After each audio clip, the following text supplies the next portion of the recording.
Hi, I'm Max Bergman, and you're listening to The Eurofile, a podcast where we look at Europe through a Washington lens.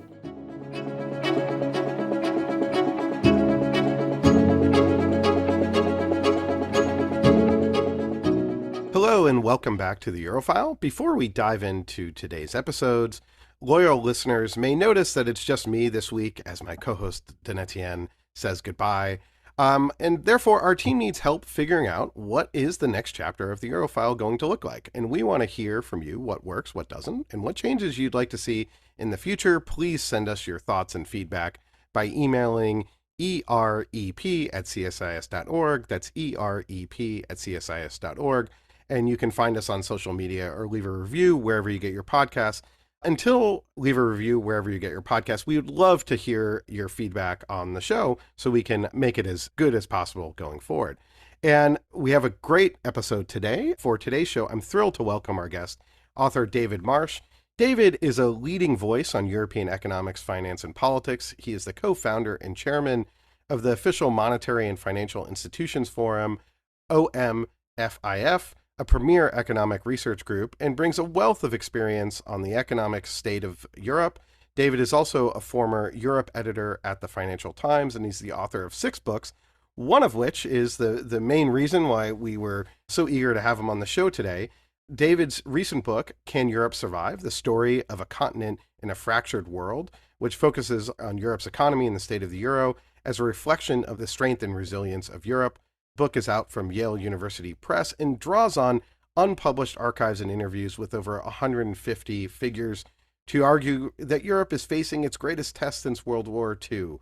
David, thanks so much for joining us. Thanks for coming on the show, and congratulations on a fantastic book.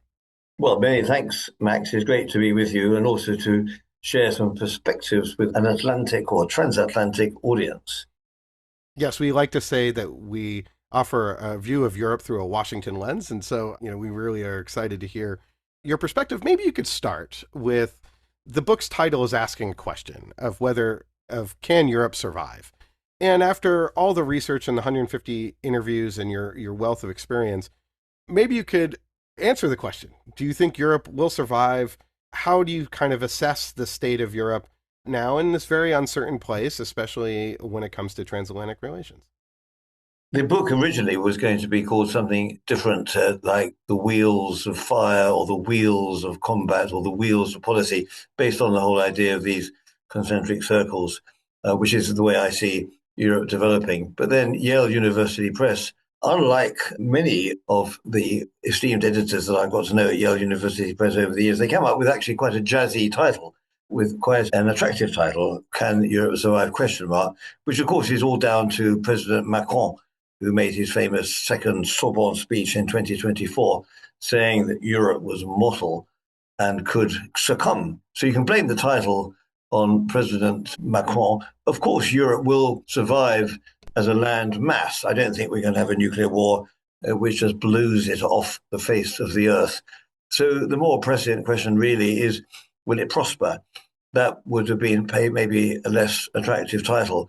I think to say this with a good friend of mine who is quoted in the book, Indemit Gill, the chief economist of the World Bank Group, who's shortly due to retire. He summed it all up in a rather good bon mot, which is cited in the book, that if Europe simply stagnates, it's going to be pretty unstable. And so Europe, I think, has to do more than survive. It has to prosper. Otherwise, given the very advanced welfare state, which cannot be financed at present, and given the whole crisscross pattern of division, of cultural mismatch, of wars, pestilence, kinds of different episodes we've had over the last 500 or 600 years, I think Europe is not in a fit state simply to survive. It's got to do better than that. And that is where the question mark resides. You, I think, started this book in 2021 as sort of an update on looking at the euro and monetary union. And then the book sort of broadened and deepened. Maybe you could talk about your process here. So, what prompted you to write the book, and then how did it evolve as you were working on it? As you say, Max, it was an attempt just to update a book I'd done before about the euro. Of course, the euro is a very political project. and one has to go deeply into the politics. And then I realized that all these things actually do match up. And then we had the full-scale invasion of Ukraine by Russia in February 2022. So it became pointless just to write a book about the euro with all its political antecedents that we know about. I had to try to do a bit more of a big picture. And Yale were quite happy with me doing that. They felt it was time to try to take a step back and try to take a big stab at putting together the political and the military and the strategic side of things to match up with the other areas that I'd done before, the more monetary and economic and financial. And so you have chapters, therefore, about the evolution of the European Central Bank, which, after all, is an innately political central bank, cheek by jowl about stories about Putin and the way Putin had this extraordinary career coming to prominence as by far the most consequential European leader we have had since Adolf Hitler. I say that not lightly. It's a big thing to say, but Putin has really marked out the continent more than any other person, I would say, over the last century, apart from Mr. Hitler. So it's quite a big thing to say, but that was my conclusion at the end of all this research. Maybe we could dive into the euro. The euro, I guess, it's approaching. It's now 30th anniversary in a couple years. It has been, I guess, a rocky period. I think you outlined that the first decade of the euro was this very sort of placid moment. I think the EU, the European Commission, you note, even came out with a report in 2008 about how great everything was going about the euro. And then obviously the next decade was full of sort of calamity. How do you assess the state of the euro, the ECB monetary union today? Because, it seems like to me there was deep reluctance after the great financial crisis to actually take the steps needed to do whatever it took. And then it seems like we saw, in response to COVID, the ECB acting more like the central bank of a country, so to speak, doing what the Fed might do, what the Fed did in response to COVID. So maybe you could take us on this sort of story arc of monetary union and where things have landed presently. Well, it is a political project, and I think that you go back to the antecedents of some of all this. You have to go back to the 1870s, and various French people wanted monetary union in Europe as a way of recovering some of the land that France had lost to Germany or to Prussia in the Franco-Prussian War. So all these things have political antecedents. If you go back to the euro, I think you've got to think of the Werner plan. Pierre Werner, the then Luxembourg prime minister, who had this idea of forging a monetary union. The big issue then was, should you have convergence first and then crown it with the defining glory of the monetary union when everything has been done? Or do you produce a monetary device which makes countries converge and therefore bring in the currency union first as a means of bringing about convergence? And in the end, they did both at once. It's not a political union. The idea was that a political union would come along as a result of this monetary convergence. Well, that's not been the case, and that's been really a fundamental disappointment, or certainly a fundamental misconception that political union would come along to underpin it all. It's a very strange halfway house. It's not going to be a polity. It's not going to be even a federal state like the United States, let alone a unitary state like France or Great Britain. It is, as Mario Draghi said in his famous address in 2012, when he coined this phrase, do whatever it takes, it is like a bumblebee. It shouldn't fly, but it does. So it's innately sui generis. I think the problem about the euro is that too many of the creative forces in Europe over the last 15 years have been directed inwards, about stitching it together, making sure that this improbable instrument, which is not a political union, not an optimal currency area, and has got all kinds of countries with different stages of development of different shapes and sizes, stitching together this very improbable instrument has taken such a lot of the effort and willpower and creativity. It is like I once did actually refer to this. I had to give a speech on the 200th anniversary of the Nederlandse Bank about 10 years ago. And I said, this is like a zoo, a menagerie, all kinds of rather exotic animals. It's quite clear that in such a zoo, you're going to have some quite skillful medical assistants. You're going to have some quite strong cages and quite strong bars to make sure the whole thing sticks together. It's taken a lot of effort to make sure it does stick together. It is sticking together, but it's still far from perfect, because even to make this monetary union work, you have to have a better economic union. And you also do need a banking union, which is worthy of its name. And above all, you need a financial market union. So even before we start thinking about syncing our fate together in a single polity, a single government, a single state, a single national anthem, you've got to actually do the basics, get the capital markets harmonized. Even that they haven't done. That's one of the reasons why Europe has been so holding back, I would say, vis-a-vis the United States. So there's a lot of work to be done, but essentially it is still there, it is still alive. Making it go back again, like in some Shakespearean plot, going back over this field of blood would be so much more painstaking than to go forward. So they are condemned to carry on going forward, painful though it may be. And so I guess when you look at the euro today, what are their structural weaknesses that you see? I mean, you mentioned the lack of capital markets union. The Draghi report did seem this sort of call to arms to try to address some of the economic and structural weaknesses. I mean, what it seems like to me is that there was this moment after the great financial crisis where I think the kind of European federalist view would be like, okay, now is the time to do all the things that basically the Germans wouldn't agree to in the 1990s, fiscal union, banking union, take these steps. And there was stark resistance to that. Some of that was overcome, not all of it. Where do you see this kind of debate happening right now on capital markets union and on other issues? And are there real structural weaknesses that you kind of see that could put the euro back in this sort of very difficult place? Well, here we have to mention Mr. Trump. Mr. Trump has given a shot in the arm to European solidarity, without a doubt. That's the one reason why I'm reasonably optimistic about the future of Europe, because I see there has been a wave of solidarity engendered by the 47th president, which is now coming to a head, I think, in a favorable time, just when the Trumpian wave is starting to dissipate. So you've got like wave mechanics here, a positive wave, I think, coming into force just at the time when a negative wave is starting to diminish. So that's one thing. Second point is the weakness of Germany. The weakness of Germany made Germany makes them more likely to take on other people's views. Not that much likely, but a bit more likely than when Germany is strong. The trouble is, a weak Germany is overall net weak for Europe as a whole because of its immense economic size. And so if Germany is feeling a little bit down in the dumps, it may be more open to outside views.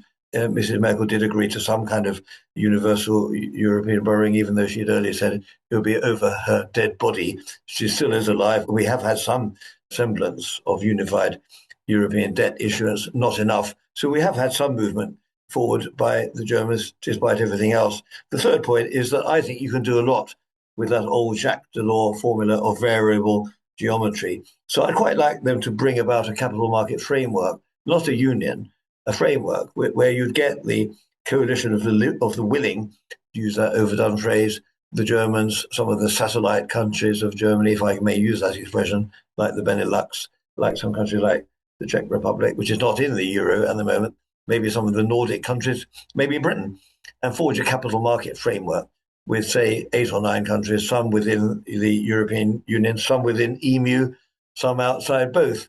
I would go forward in this very crab-like, rather stealthy, not particularly overwhelming a variable geometry way, kind of thing that Jacques Delors, I think, were he alive today, would have been in favor of. And that's where I see the future. It's certainly not going to grab any great headlines, Max, and I don't believe that you can have a crowd of people on the street saying, what do we want? Variable geometry, and we want it now. I don't think it's going to lend itself to any great movements or slogans, but that might be very good because people on the whole don't want more Europe. The politicians may say they do, but the people in the street don't. And so they're doing things in a crab-like, stealthy fashion without raising too many hackles, maybe is about all we can look forward to.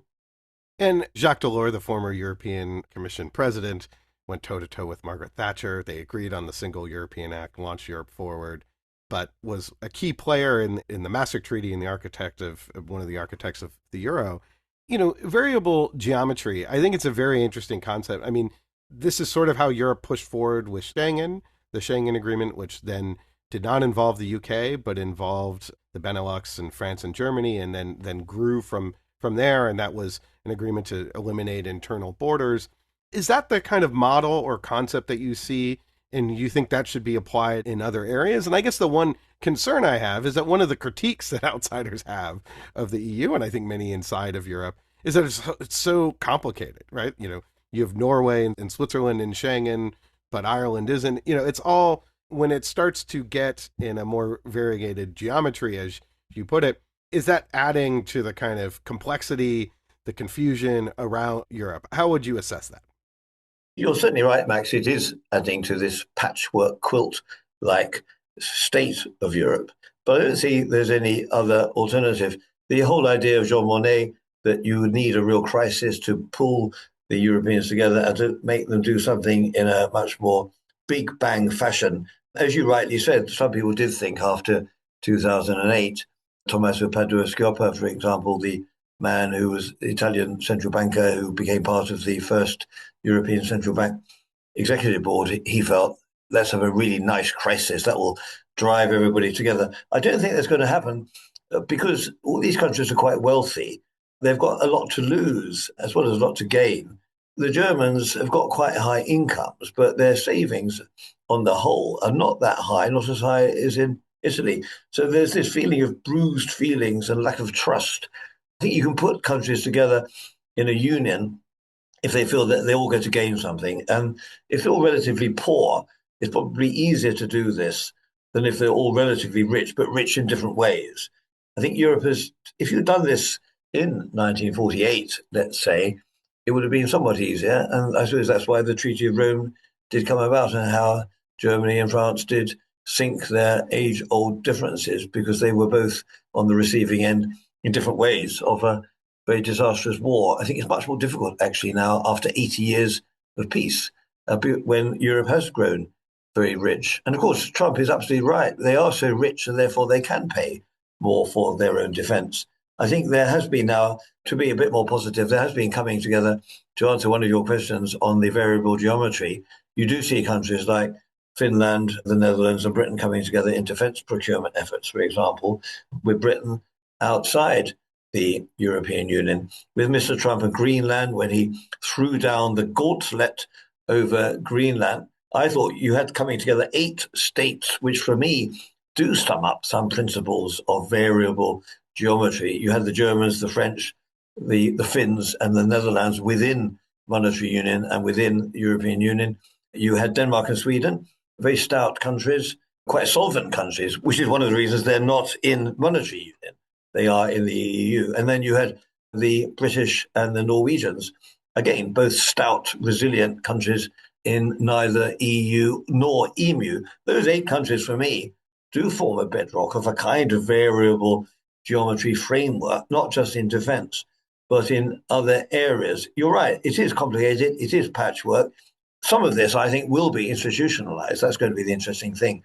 If you see a new form of alternative government, say, in places like The Hague, where they are quite pragmatic, that could easily be the center of a new defense procurement framework, not a union, a framework, which could yield some quite big results, some quite big dividends. And we would have to thank Mr. Trump for that partly.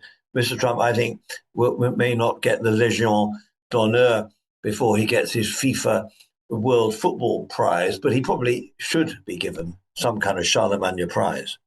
Yeah, I guess like Abdul Nasser as well, Gamal Abdul Nasser, seen as a great federator of Europe in 1956, and Stalin also contributed to, in some ways as well.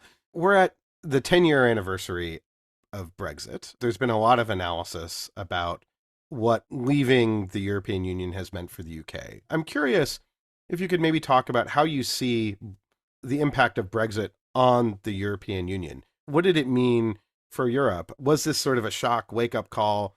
In some ways, did it help strengthen the solidity of the EU? How do you assess the impact on Europe?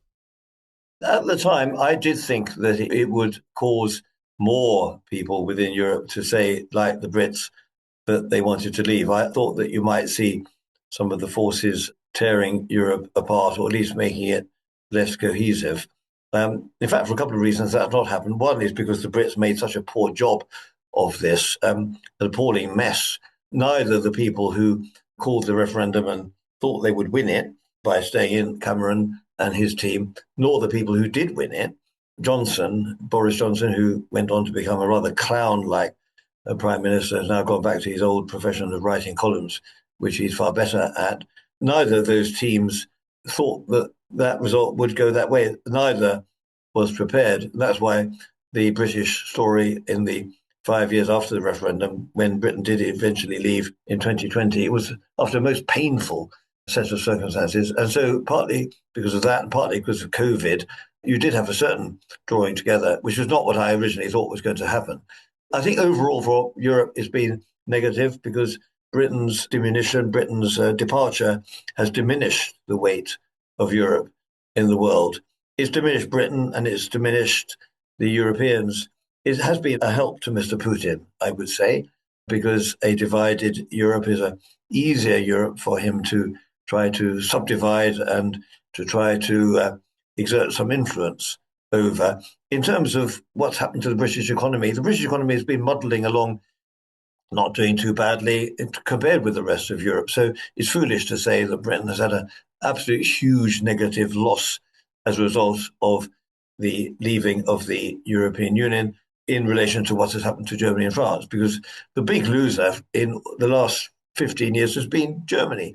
Germany's gone through being, it was the 7 years before the referendum, Germany was the top performer in the G7, or very close to the top anyway, together with the United States. It's been the bottom performer in the 7 years since the referendum, if you take the figures between, say, 2017 and 2024. And that was not because Britain left, it's just because the German economy has fallen out of bed because they made a number of very wrong bets on China, on Russia, on America, and on automobiles. You can't blame that on Britain. So Britain has been what it always has been doing, muddling along. I think if Britain were to rejoin, it would not have a huge impact, significant impact on Britain economically. And it would also be very, very tiresome to have another referendum. This is not why we will not have another referendum. I don't think Andy Burnham, the new Prime Minister in waiting, wants that. I don't think the people as a whole want to go through that bloodletting of another referendum. Also, I don't think Britain would ever get the right terms that it left on. Britain left on very generous terms. We were given a very easy ride, actually, by the rest of Europe. We would never get those same terms. And the Europe that Britain might, at some stage, maybe in 15 or 20 years, wish to rejoin will be a totally different Europe from the one that we left. And maybe you could expand a little bit on the current debate. I mean, it was the UK Conservatives that were initially advocates of joining the European community. Margaret Thatcher campaigned in the 1975 referendum when she was the leader of the opposition. Now there's sort of been a shift where Labour is the pro-European party. Do you think there needs to be this kind of a consensus emerging within both of the major parties in the question of how the party structure will be in the UK? I mean, do you see that basically there needs to be an emerging political consensus within the UK before it can actually seek to join, in part because it's not going to get, as you note, the same deal that it got previously. It would probably have to give up the pound, all these other steps that would be quite controversial. So anywhere in the kind of near term, or are we talking about sort of a generational changeover? I don't think there's going to be a move in favour, a wholesale move in favour of rejoining as a political movement. Now, I know some people say this rapprochement that we're talking about, which is relatively small scale, it's freeing up some immigration restrictions, it's helping with some trade barriers, it's cutting back at some of the red tape, it's helping in some veterinary regulations and so on. All this is quite helpful, actually, but it's not going to get over the main problem that Britain is outside the single market. Britain is actually doing quite well in services, and of course, the single market doesn't cover services. So you could say that where Britain's strength is in services, and even if we did join the single market, where we'd have to make some concessions on immigration, that would not give the British economy the shot in the arm that it needs. So I think a rational debate between the two, what I still consider to be the two major parties, the Labour and the Conservative, would, I think, come down to the variable geometry that I've spoken about. Some people might call that cherry picking, or having your cake and eating it, or eating your cake and have it. That's going to be something that the British are going to have to do. And the other Europeans who are all also advocating their own self-interest would have to accept that Britain will have to come back into some forms of mechanism, shall we say, in defence. And Britain will have to be given some share of the cake, some share of the cherries in response to that. This rather messy give and take and rather complicated variable geometry arithmetic. That's the only area where I think there could be some meeting of minds between Andy Burnham, the new Prime Minister. We think he's going to be the Prime Minister, and the Conservatives. I would favour some things like the capital market framework I've spoken about. I would favour something I'm rather keen on, that the British should rejoin the European Investment Bank, for example, which has been a huge help to the British economy over the last 20 years. Difficult to do because we're not in the EU, not totally impossible. So I would favour a whole series of slightly small scale technocratic things that would not move too much emotion, but would actually, over a period of time, be quite helpful. The biggest hurt, I think, has been psychological. A lot of European people living in Britain have really felt very let down, I think, by the UK, by the shambolic way the referendum was held, and by, most of all, the aftermath. It's destroyed British reputation for being serious people. And I think that's something that Rishi Sunak and Keir Starmer have actually done quite well in trying to overcome, that big diminution of Britain's standing and reputation in the world. And I think we can recover that. Burnham, if he's got a little bit of luck, and if the Ukraine war comes to an end relatively quickly, and if Mr. Trump is not too devilish, maybe Burnham will be given some kind of headwind, and we could have a third prime minister of a reasonably sensible variety. That's about all we have got to look forward to. I think that's going to be enough probably to sustain the British in the next 5 or 6 years. You never know. Maybe England wins the World Cup this year, so you still have that to look forward to, at least for the next game. At least we're not going to lose against the Germans on penalty. Yes, if things couldn't get any worse for Germany, they have finally lost on penalty. I do say this as somebody who's got a German passport as well as a British passport here. Although I commiserate with my German compatriots, I don't think they deserve to go much further. They don't seem to be a very good team these days, where the British or the English team seem to be a little bit more united in that front. I have to agree, and I think the quality of the Premier League probably has something to do with that. Maybe we could to pivot to the present and future and the challenges that you identify facing Europe and your sort of view on how Trump is interacting with all of these challenges. In some ways, it strikes me that Trump, as we already talked about, is this sort of great forcing function for Europe, prompting the burden shift on defense for Europe to spend more on defense. I mean, a lot of that, I think, is really driven by Vladimir Putin, by Russia and the war, but some of it by real sense of insecurity that the United States might not be there for Europe, and that acting as a catalyst. Also, the trade fights and other things prompting Europe to try to figure out what it's going to do in order to revive economic growth. How do you kind of see what are the kind of major issues confronting Europe, especially the ones that you outlined in your book? One of the problems is, just like, as I said, Europe has devoted a lot of attention to monetary union in a rather inward-looking defensive way. In the same way, the Europeans generally have had to devote a lot of effort into just trying to devise all kinds of pantomimic theatrical devices to get on well with Mr. Trump. Now, the Europeans have always had slightly quixotic figures in the White House to deal with.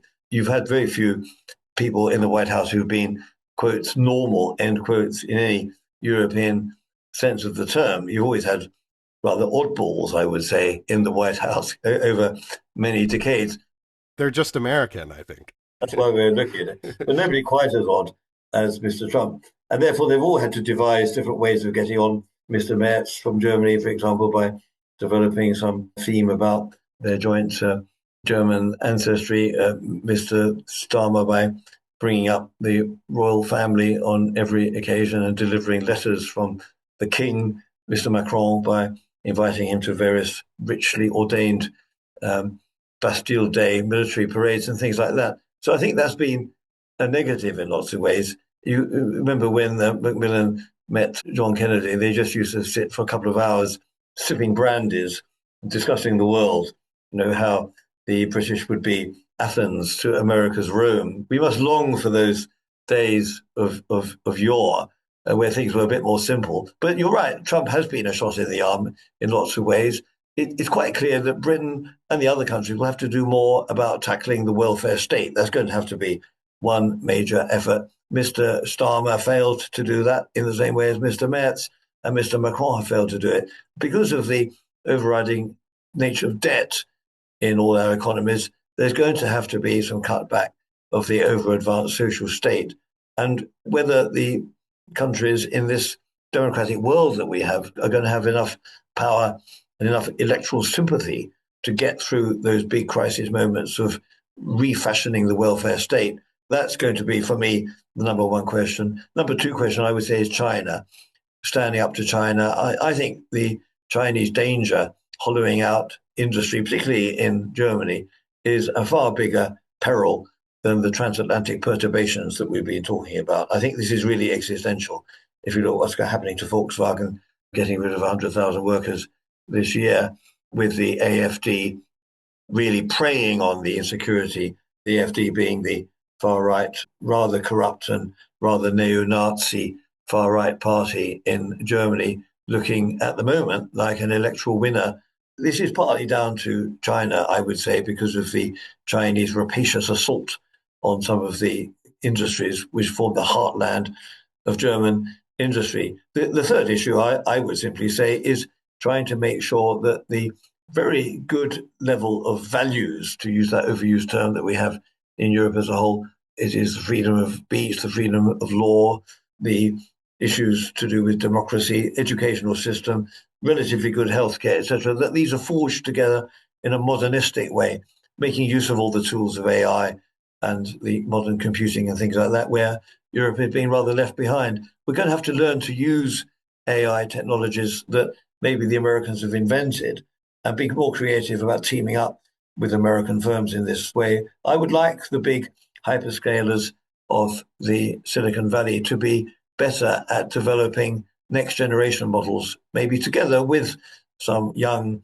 researchers from labs and universities in the Netherlands or France or Germany or Switzerland or Britain, because I do think that the technological revolution to help reform the welfare state is going to be so important. And I think Europe is way behind in that.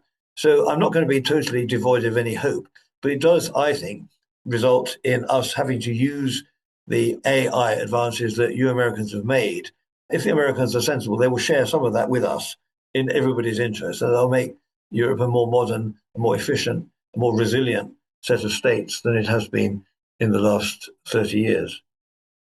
Maybe one sort of final question. How do you assess kind of European leadership today and how that's kind of structured across Europe? And what I mean is it seems like there are capable leaders in Europe, but getting all 27 countries, getting the European Commission, everyone to be aligned is incredibly difficult to forge consensus. So, Draghi comes out with a report. There's a lot of good ideas. The Commission is then throwing out policy proposals to implement it.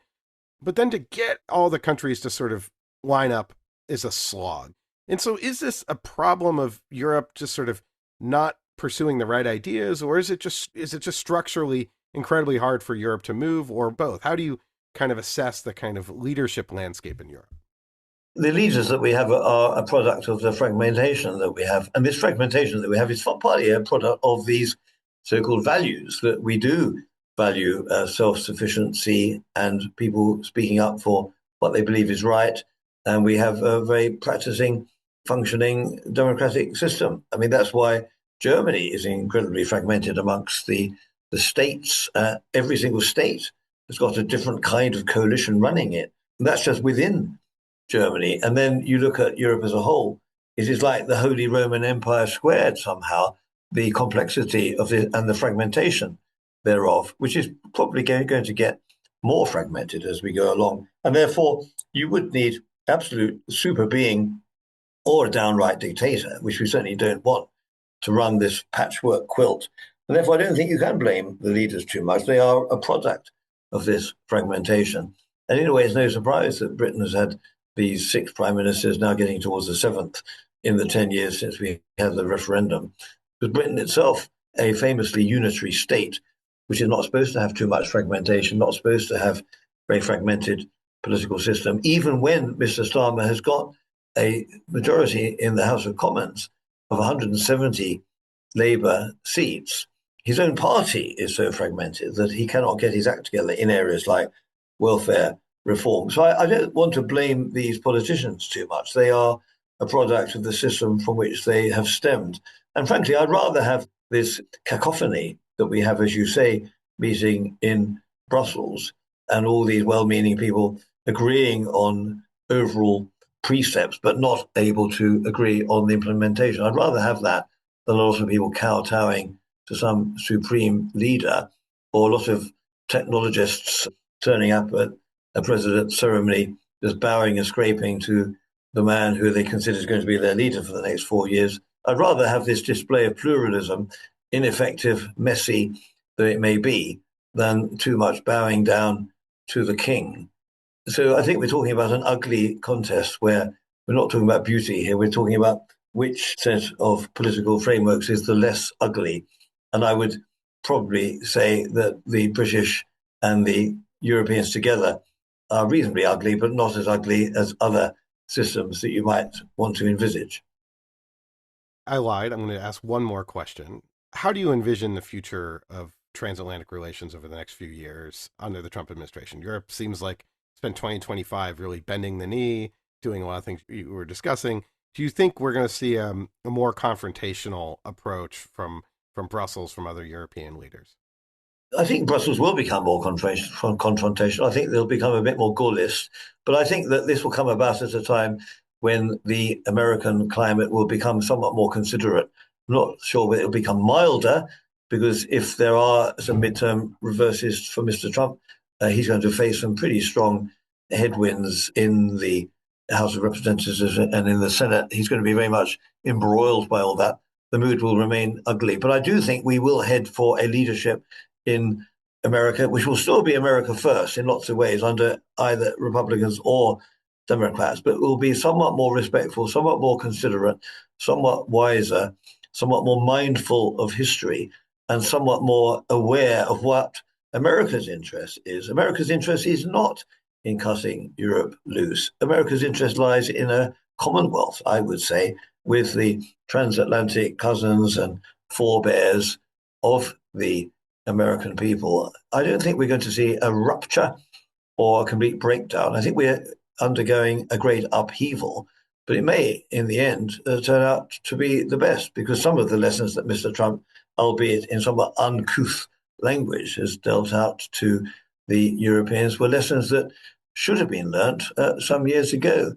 So some of Mr. Trump's plain speaking has been absolutely legitimate. Some of his other actions have not been so, but they may well be some truth in this adage of Churchill, which of course he may never have said, that the Americans always end up doing the right thing in the end after they've explored every other single alternative. We might just be seeing the truth of that Churchillian adage, even though I don't think Churchill ever said it, but it rings true nonetheless. Well, fingers crossed. I think ending on an optimistic note is a great way to end the conversation. David, thanks so much for joining us on the Europhile. Thank you, Max, and good luck with your own book as well. I look forward to reading that. Oh, thank you. Thank you.